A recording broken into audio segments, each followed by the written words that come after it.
Сәлеметсіздер ме оқушылар? Бүгін Қазақстан тарих пәнінен өтетін сабақтың тақырыбы түркі әлемі қалыптасуының басталуы бірінші сабақ. Оқушылар, осы тақырып бізге 2 сағатқа берілген. Бүгін бірінші сабағын өтетін боламыз. Дәптеріңізді ашып, бүгінгі сабақтың тақырыбын жазып алыңыздар.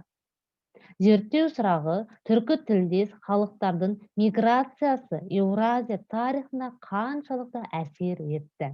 Сабақтың мақсаты тарихи оқиғалардың өзара байланысын табу арқылы түркі тілдес тайпалардың миграциясын түсіндіресіздер. Миграция нәтижесін талдайсыздар. Өткен сабақтан сіздер не білесіздер? Көшпелілердің әскери өнеріндегі жетістіктерін сипаттадыңыздар. Көшпелілердің шаруашылық өмірінің ерекшеліктерін анықтадыңыздар. Түркілердің дүниетанымдық ерекшеліктерін талдадыңыздар. Оқушылар ең алдымен білімнің сайтын пайдаланып, түркі әлемі қалыптасуының басталуына байланысты бейне материал көретін боласыздар.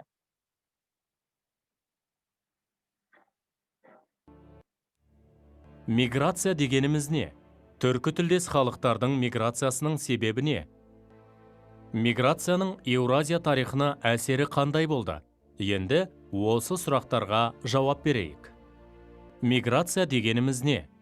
Миграция адамдардың бір аумақтың шекарасынан өтіп, сол жаңа жерде ұзақ уақытқа немесе бір жолата қоныс тебу процесі. Түркітанушы Лев Гумилев ұлы қоныс аудару этностардың өмір сүруге неғұрлым қолайлы жерлерді іздеп, қолайсыз аймақтардан кетуі деген сипаттама берген. Түркі тілдес халықтар миграциясының себебі не? Біздің заманымыздың бірінші мыңжылдығының орта тұсында ғұндардың солтүстік Монғолиядан Әмударияның төменгі ағысына дейінгі жерлерді басып алуы этногенетикалық құбылыстардың жаңа кезеңі болды. Осы уақыттан бастап түркі, үйсін, қаңлы, қыпшақтардың ұрпақтары жедел араласып, түркі тілі басым тілге айналды.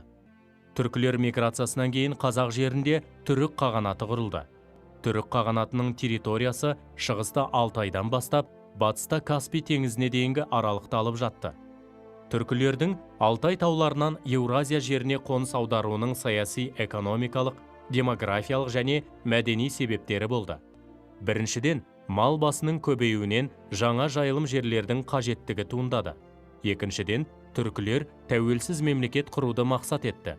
Үшіншіден, Қазақстанның оңтүстігі арқылы Ұлы Жібек жолы өтетіндіктен Жібек жолына иелік етуге ұмтылды. Төртіншіден, түркілер миграция барысында жергілікті халықпен араласып, тілі, жазуы өзгеріске ұшырады. Діни ғұрыптарында тәңірге, ата-баба аруағына табыну орын алды. Миграцияның Еуразия тарихына әсері қандай болды?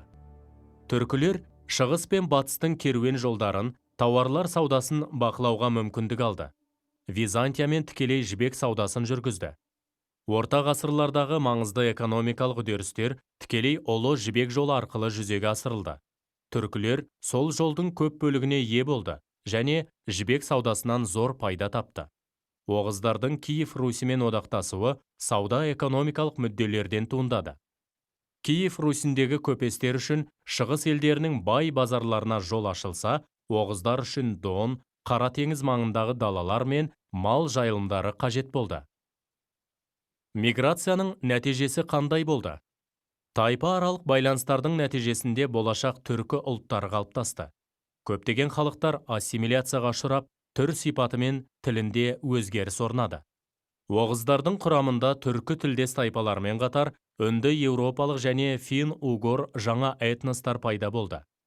Моңғол тектес бет-пішін басым болды.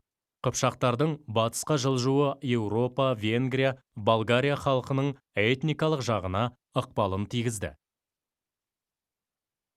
Оқушылар, біз бейне материалды көріп аяқтадық. Ал енді тапсырма орындайық. Бірінші тапсырма түркі тілдес халықтардың миграциясының экономикалық, саяси, әлеуметтік, әскери, географиялық себептері болды. Осы себептерге сәйкес келетінді табу керексіздер. Оқушылар, осы жерде сәйкестендіру жұмысын жасайсыздар.